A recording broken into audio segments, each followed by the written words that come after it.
Welcome to the deep dive. Today, we're really getting into a significant and honestly quite sudden shift in international relations. We're focusing on how a major world leader's stance towards Iran seems to be changing, well, rapidly.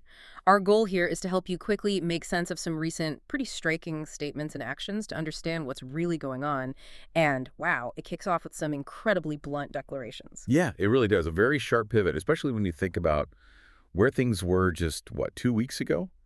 We saw this leader declare publicly, we now have complete and total control of the skies over Iran, and then followed that up with a call for Iran's unconditional surrender. On social media, right, not some formal address. Exactly, publicly on a social media site, which, changes the dynamic entirely.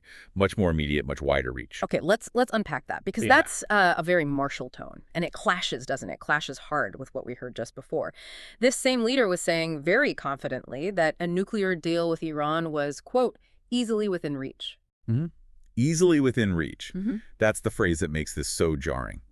And the timing is key here. These strong statements on social media, they came literally hours after the leader abruptly left the G7 summit in Alberta. The big meeting in Canada, yeah. Right, the gathering of major economies, stated they had to return to Washington immediately to deal with the Middle East situation. So it wasn't just talk. It seems this lined up with growing signs that the U.S. was seriously considering joining Israel's bombing campaign against Iran. A bombing campaign. So moving from like negotiation right over to potential confrontation. That's what it looks like, a fundamental shift. And you're saying there were concrete steps being taken even before any formal high-level security meetings that Tuesday. What was the Pentagon actually doing? Well, this is where it gets tangible. Reportedly, the Pentagon, almost anticipating orders, started moving assets. They sent about 36 refueling aircraft to Europe. We're talking tankers like KC-135s or KT-10. Okay, refueling planes. Why is that significant? More than just, routine support. Oh, definitely. These aren't just for topping up fighters on patrol.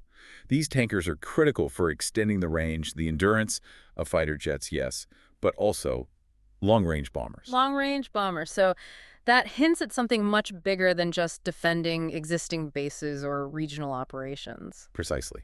These specific aircraft, the KC-135s, KC-10s, they'd be capable of refueling B-2 bombers, stealth bombers, Flown directly from the U.S. flown directly out of the United States, potentially, on their way to targets inside Iran. And the B-2, well, it's designed for exactly that kind of mission.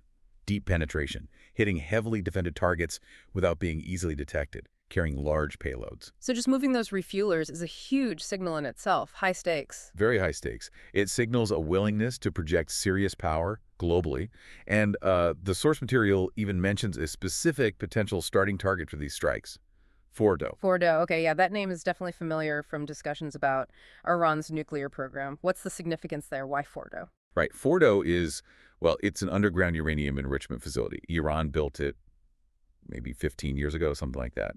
And crucially, it's built deep inside a mountain. The whole point was to make it withstand, quote, the heaviest strikes. Built to survive an attack. Exactly. So targeting Fordo isn't just hitting any facility. It's going after a core, heavily fortified part of their nuclear infrastructure.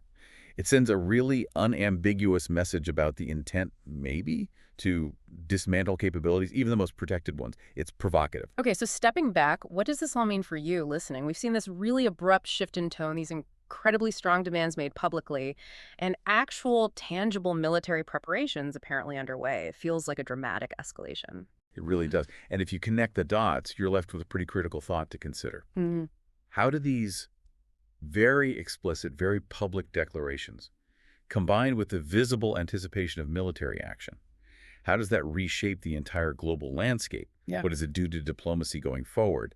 And mentioning a target like Fordo, specifically designed to be survivable, what does that imply about the scale of what might be considered? Yeah. What stands out to you about this rapid shift? From talk of an easy nuclear deal to, well, unconditional surrender and strikes on hardened targets. Ultimately, it suggests potentially a fundamental rewrite of diplomatic red lines, a move away from negotiation towards perhaps a much more confrontational stance. The repercussions could be vast.